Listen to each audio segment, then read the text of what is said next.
Welcome then to the Championship of Zurich. This is round 9 in the World Cup, the 82nd running of this great race now. And we pick up the action as the riders now are coming up to around about Hutikon. We've about 20 kilometres left before the finish, and what a race we've had so far. It's been all action right since the very start. 11 climbs today for these riders who started out at Bale, and they took a little loop near Bale, slight change the course from last year, then headed east towards Zurich, little loop at Gippingen before they go into the finish at Zurich on the track. But along the way then, those climbs really have had an effect upon the race, and it was the first climb of the day where we saw the first piece of action.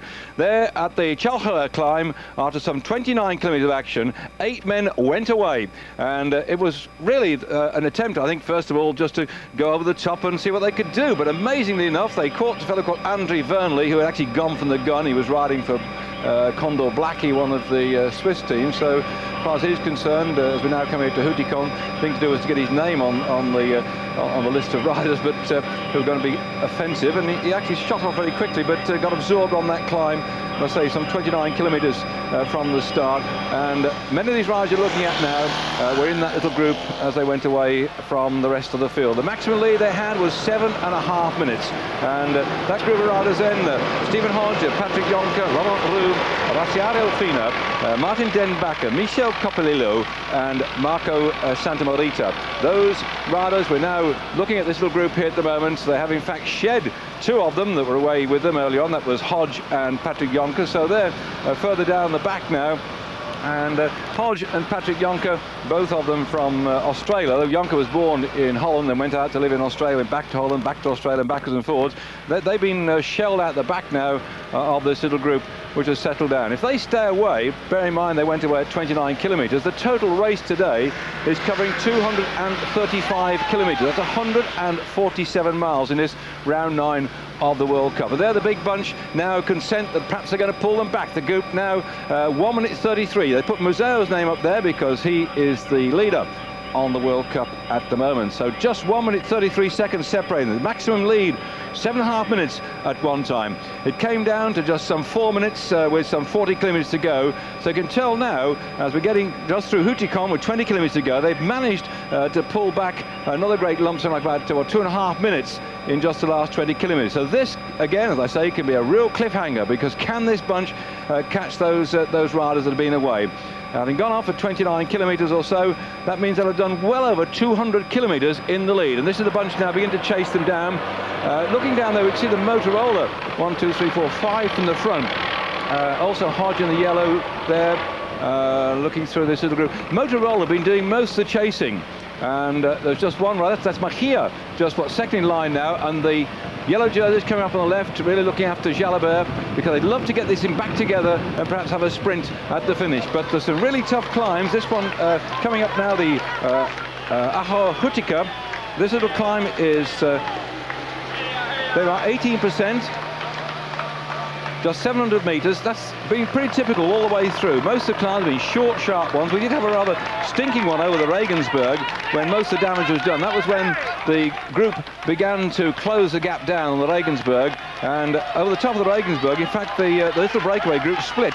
Shinto, Den Bakker and Coppolillo went away, and they've regrouped coming off the Regensburg in towards this particular part of the course. The lead over the top of the Regensburg with some 26 kilometres to go had been 2 minutes and 11 seconds back to Hodge and Jonker, 3 minutes and 13 seconds back to the bunch we've just seen down the road there. So the gaps have been coming down all the time as far as the bunch is concerned. Just think about that then, looking there at Maarten Den Bakker, number 141. Just up in front there, number 18. Well, that fella's been very lively too, Shinto. He had a little bit of a dive off the front as they went to the feeding station and lasted about, maybe 10, 15 kilometres out in his own before he got pulled back in again.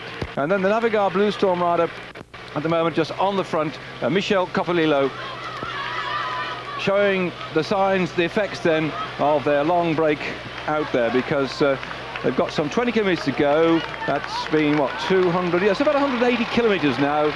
They've been on the front of this race.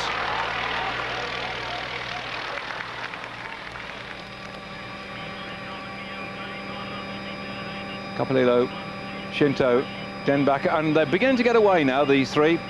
So that's going to cause yet again another split.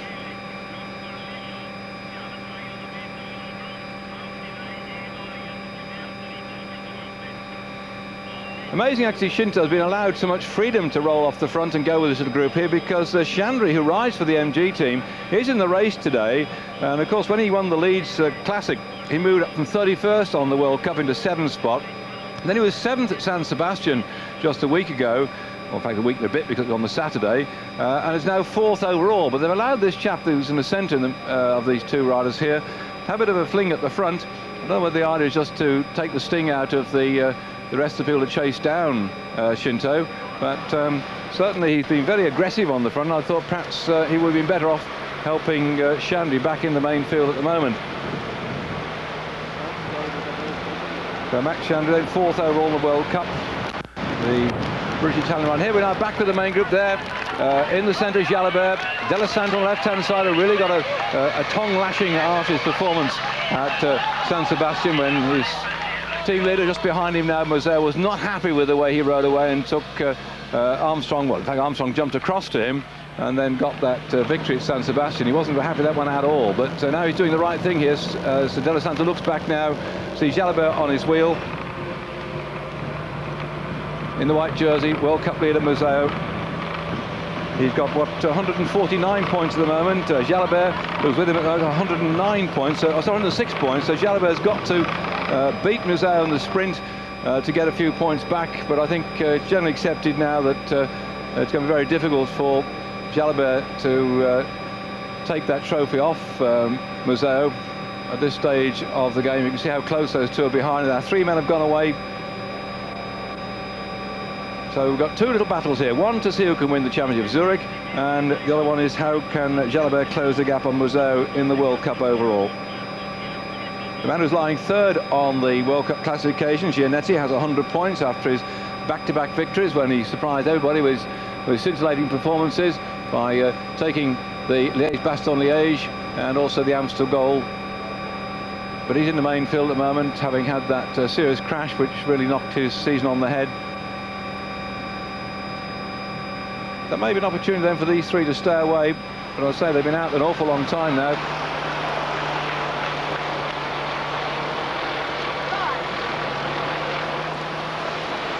Coppolillo, Shinto in the MG Technogym colours, and Coppolillo shouted to Den Bakker to get on with it. Maarten Den Bakker then moving up to 2nd spot. It's a very tricky course from now on in, lots of twists and turns. Oops, and he nearly went the wrong way of the centre reservation. Half the trouble when you come into a big city like Zurich, that you're going to find yourselves twitching and turning round the centre reservation we've seen there, islands and what have you. The course slightly changed from last year, but the run-in towards the finish almost identical. It was further back on the start from Bale, where the riders did a little bit of a detour around a different part of the course, but the last 40 or 50 kilometres have been very similar to last year. And they just got that one final climb, by the way, that happens just 5 kilometres to go. That's over the Gesteig, and it's 5 kilometres to the finish. They've got one other climb ahead of them now, the Wanniger with 11 kilometres to go. That's been fairly typical of this race in recent years, to put lots of little climbs in to sort the riders out. So you can see Den Bakker having a look at his list now. He's got his computer on there showing how far they've gone, so they know now that they've got the Wanniger ahead of them, and then the Gesteig. And look at that, averaging 48 kilometres per hour. That's 30 miles an hour, and they've been out there now for, what, I suppose, just under 200 kilometres. That's about 120 miles of action.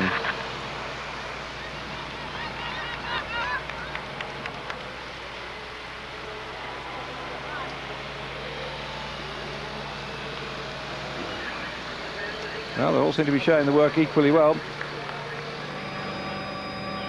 Oh, it's down to 56 seconds. They will have them in sight now on these long straight stretches. They'll certainly be able to see them, and any moment now, I think, see that yellow car at the bottom of your screen there, the service vehicle, neutral service vehicle, may well be pulled out as that gap comes down. And on this long straight road, that's what you can see on your screen now, is at this sort of speed about 40 seconds, I suppose. Those who time trials know what it's like when your Minuteman goes down the road. You can just about see him on a long straight dual carriageway, so they're more or less in sight now. And just about everybody's in that little group behind them, or big group. Well, one or two of them trying to be fairly hopeful and jump around here. The 14 kilometres to go.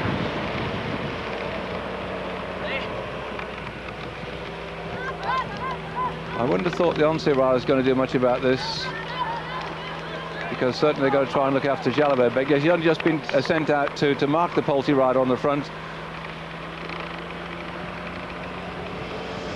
It's all over.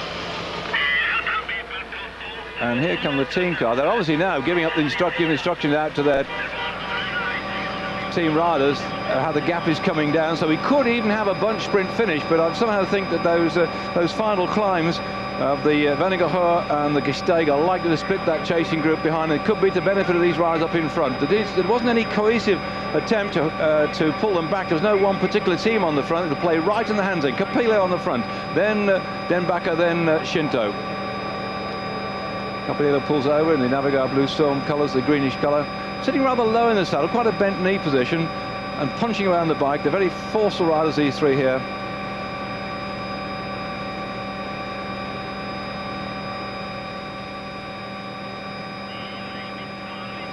They're well ahead of schedule at the moment. They really are motoring, these riders. It's one thing about the World Cup this year, it's brought out a lot of action. And I think with the way in which MUSEEUW has been defending that jersey, it has certainly risen in the estimations of many of the riders. It's something worth going for.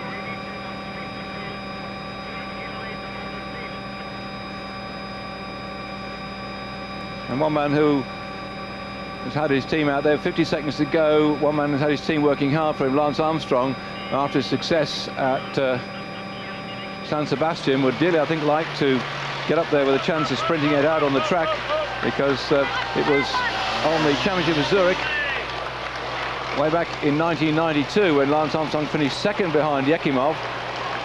That really set the seal on his future, because I mentioned last week on San Sebastian, it was Armstrong who finished last in the San Sebastian Classic in 1992 after he'd ridden in the Olympic Games and failed miserably to do anything at all. Finished last in San Sebastian and nearly was going home to Texas when he rode this particular race, got second, and of course you all know what he's done since then, world champion, stage winner in the Tour de France, DuPont, Victor and so on. Here we are, they're riding a home.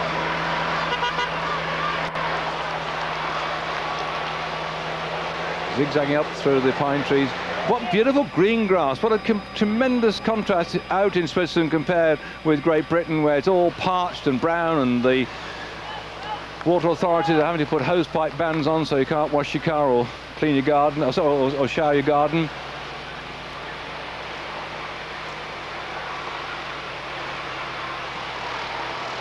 Who's got the legs to stay with on this climb? Oh, he's gone! Shinto's just gone away. I thought they were going to ride up this one, but he's decided to take off yet again. I said he had a little burst on the banjo when they were down amongst the feeding station with about some 50 kilometres to go to the finish, and he's gone against Shinto for the MG team, and really punching his way along here. Well, he's no great threat at all on the overall classification of the World Cup. I'm looking down the list now, I just can't see his name in there at all. But I'm surprised he's being so keen to get away and win this one and not look after Shandy, lying fourth overall on the World Cup at the moment. Lance Armstrong, the fellow I just spoke to you about, jumped up from 30th on the World Cup to 8th after his performance last week. And here Shinto, very strong puncher. He's in fact the Italian time trial champion this year, so he's quite prepared to go it alone.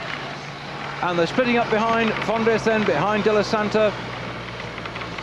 And yet MUSEEUW in the white jersey is there. Well, Fondriest knows his course very well indeed. He won in 1993.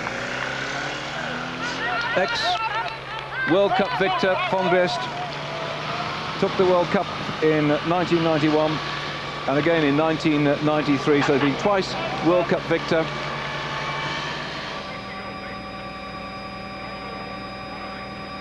And there, if they just look up the right-hand side, they'd see the escapers up in front of them, and this certainly has split the field. Remember, we've got one more big climb yet to come, and Shinto trying to do it all on his own. Here he is. Look at that powerful style. Well, he's not the smoothest of rides by any means, is he? Sorry about the picture breaker. We do have a few problems here in the trees getting the signal up from the motorcycle to the helicopter above. And they've sent the service vehicle up to him, so he must really have punched a hole between himself and the two chasers now. It has really split.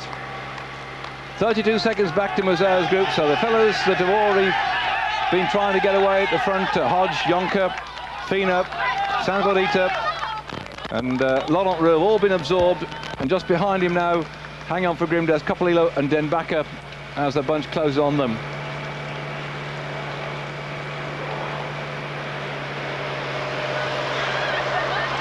There goes the neutral service car, so the gap has come down. Well, our camera is staying with Shinto on the front, but what we saw further back was that the whole thing is splitting. Bortolam it was that won this race last year ahead of MUSEEUW. MUSEEUW got it all wrong in the sprint because they finish on the 333-metre track in Zurich, and the big crowd waiting to see them come in here. Bortolam it was that outfoxed MUSEEUW on the sprint last year. Fondriest finished in third spot that time, and Fondriest is trying to chase down that leader, Shinto.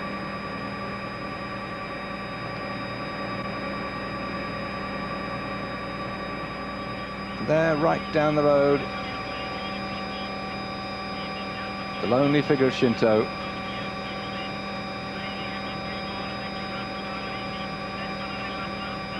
Showing the strains now of over 200 kilometres he's been riding in the lead. An 8-man group that went away, one by one have dropped off and have been absorbed as they go through the vineyards. And there down in the distance, Zurich. But one more climb yet to come. That's only 5 kilometres from the finish. Can he hang on to this one? Well, without any victories last year, this fella.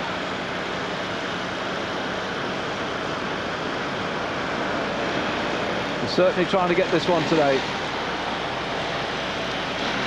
See the way he flicks his bike across, he heard the motorcycle coming through with the camera on. He didn't get much shelter, but it just helped him a little bit on his way through.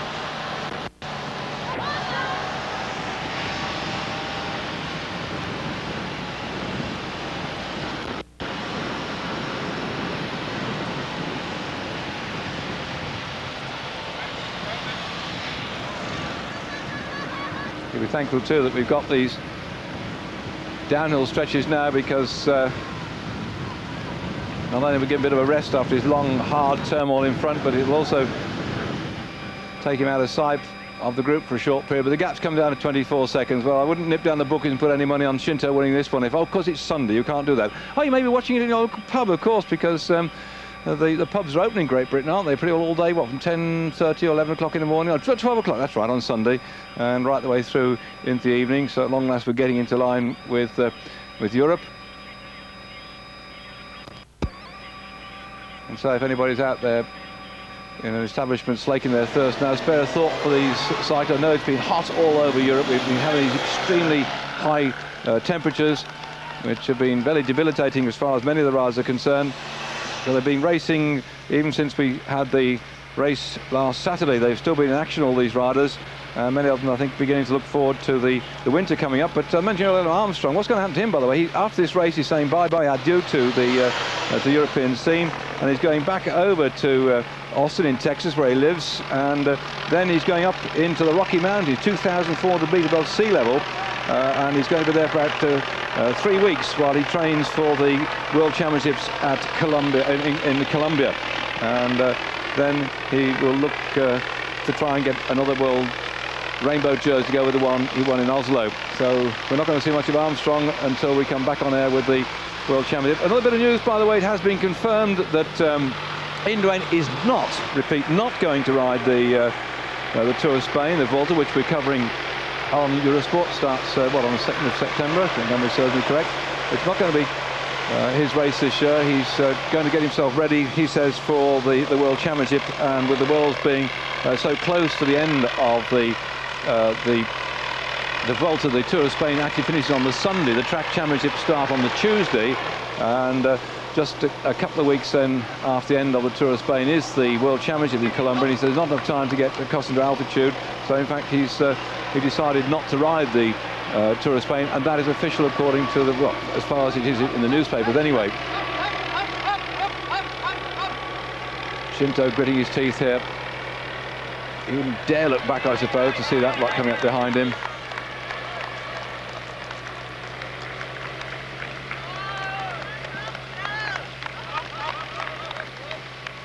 For those of you who watched our coverage of the Leeds Classical, was there, or you were there in the flesh to see it, that fellow Caruso, remember we spoke about him, a silver medalist in the Amateur World Championship. Well, he's gone on from strength to strength. It's amazing how some of these riders, once they get the bit between the teeth, you haven't seen much of him since he turned pro. He popped up and took a second place at Leeds. Well, he went on and just won the trophy, so the Trois Valley of Aresenne.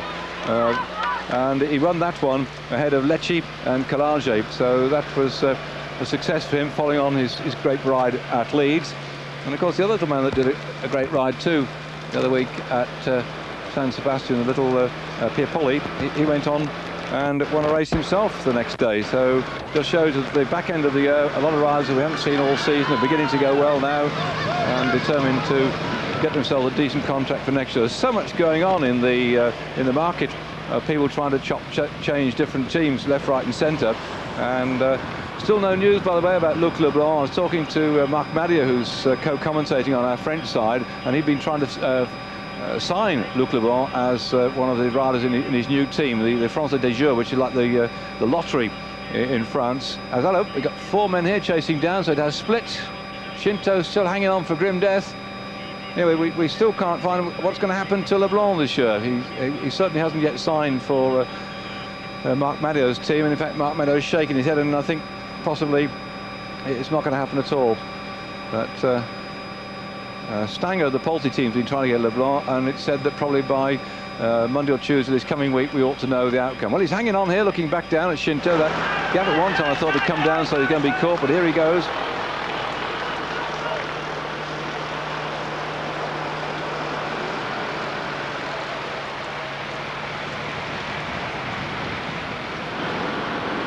Oh, Den Bakker and Coppolillo being joined by Furlan and Donati.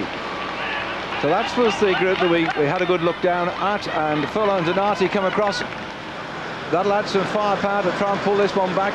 Well, Furlan won the 5th and final stage in the Tour Galicia, and that was what Friday that one finished. So he's in good form. Furlan's come here and he's showing his strength now by going across that gap. And that 5th stage in the Tour Galicia, Furlan was first, Olana was second, and Fernandez was third. And there he is now with Donati. And look at all the Italians there. There's only Den Bakker from Holland, again showing the strength of the Italians, strength in depth. Shinto in the lead at the moment. That Tour Galicia, if you haven't seen a result, by the way, overall, Miguel Indurain ran up victor of that one, and Den Bakker, who's in that group as well, finished second. Fernandez was third in the race. So we've got some of these people with some firepower left in their legs in this particular race as well. Den Bakker here with Shinto, who's on his own now, one of the early escapers. And again, the twists and turns may suit this man, but with Furlan coming across and Donati, that's probably adding some little extra firepower and making his life difficult. This is the one Gestegen then, when they go to the top of this final climb of the day, just 5 kilometres left to the finish.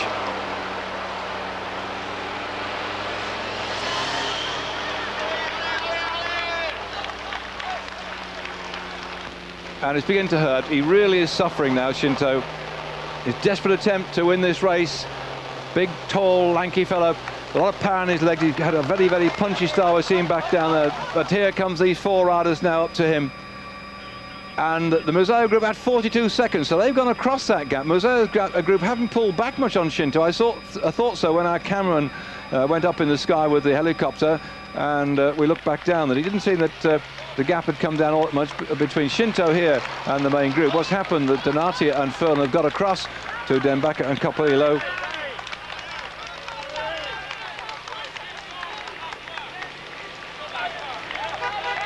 I think he's going to welcome that water.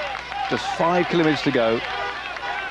The race has been going 230 kilometres, and remember they went away on that first climb of the Calcher, 29 kilometres. So in fact, he has now done just over 200 kilometres, either with those 8 men or on his own. That's 120 miles in the blazing heat. And here they come.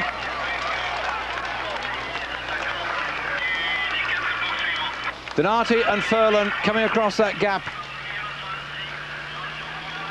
And he's over the top. Well, he's survived to this point. He'll have a chance now, perhaps, of sitting on, or are they going to go straight past him? Donati in the yellow, Furlan, the Gavis rider, just behind him. And Donati's gone straight to him.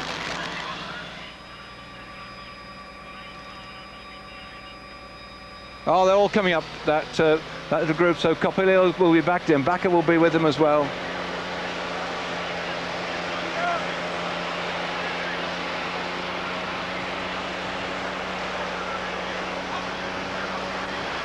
Ignore that lot on the right, by the way, because they also have something like about 1,000 riders take part in various events along the course, and they're obviously pulling in some of the amateur riders now. And they've got to make sure they get out of the way.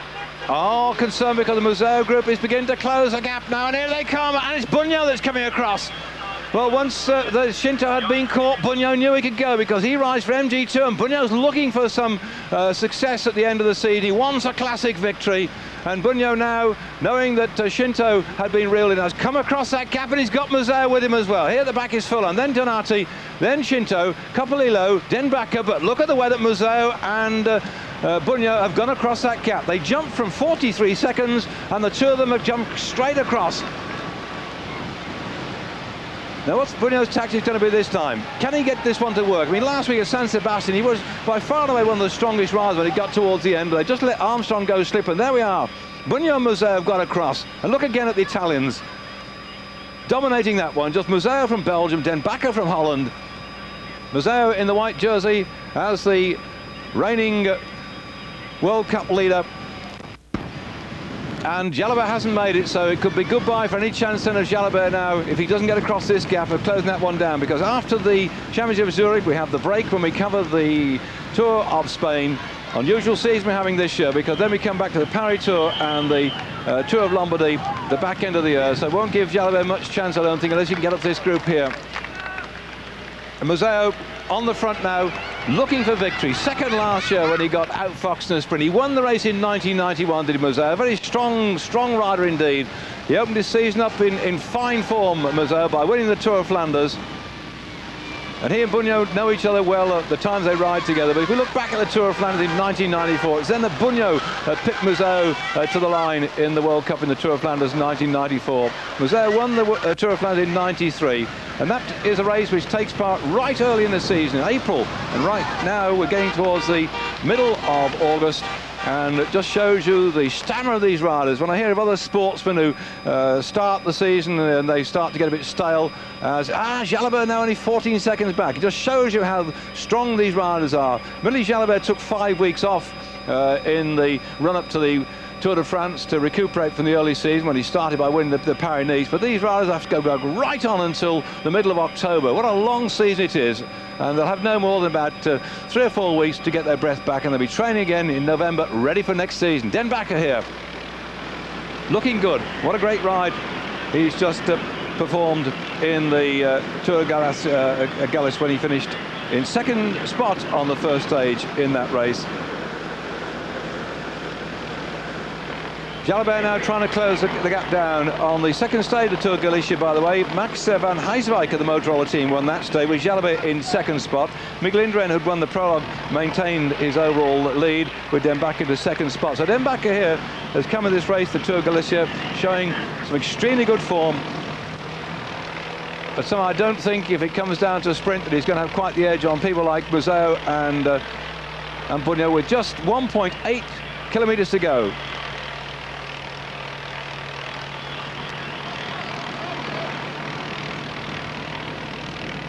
Back in that main group at the moment, the Lotto team with Tchmil can't pull this one back. Tchmil of the Russian rider for the Lotto team. In fact, he just won the Tour of Limousin, but he's not going to get this one at the moment, because although that gap is only about 14 seconds, something tells me there's enough firepower here to stay away. But Jalabert and the Once team will be riding this one down as hard as they can do.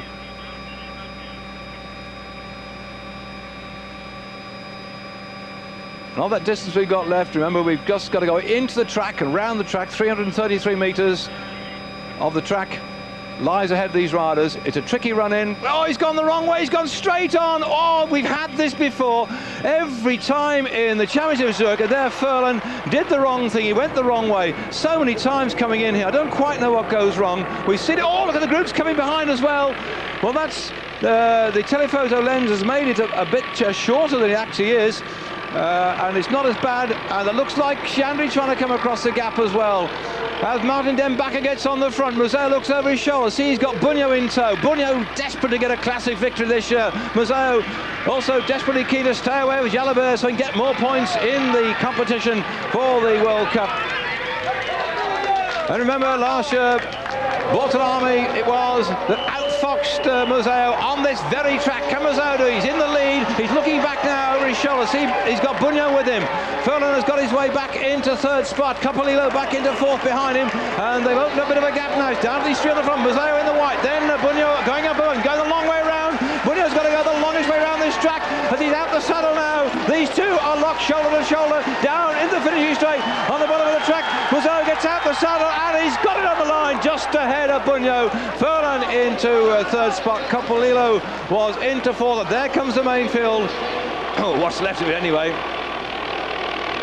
That was some sprint from MUSEEUW. He got the best line down the inside of the track, and there's no way that he was going to let Bugno come over the top of him, and he rode very hard into the finish. I think Bugno will be a little bit disappointed with that. Well, what's this man got to do, Bugno, to win a classic this year? I just don't know. He's got what the Paris Tour left, which is a sprinter's speciality, and I don't think quite that Bugno has got that searing sprint he used to have. He likes a slightly uphill drag. There, Bjarne Riis just going through in the red jersey, the white cross of it, white lines on it for Denmark. So he's finished that group too as elation hits the Mappe team.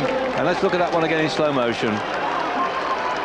Bugno prefers a somewhat harder, slightly uphill sort of sprint, the ones that have got in the World Championships jersey in the past. And I think he knew as he came down that straight that he'd met his match. And Furlan, who'd gone off course just on the outskirts of the track in third spot. Coppolillo, and that man there, Coppolillo, just fair thought for him, by the way.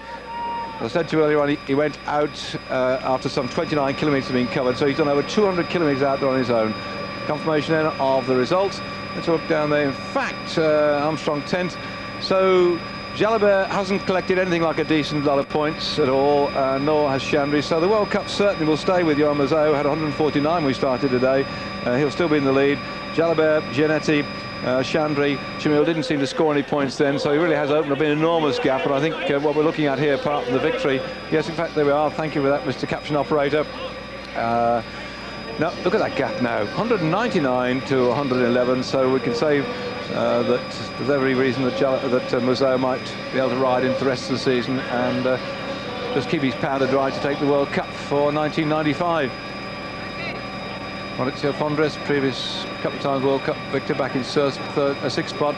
Chandri back into seventh. Well, that's it then. Bye-bye.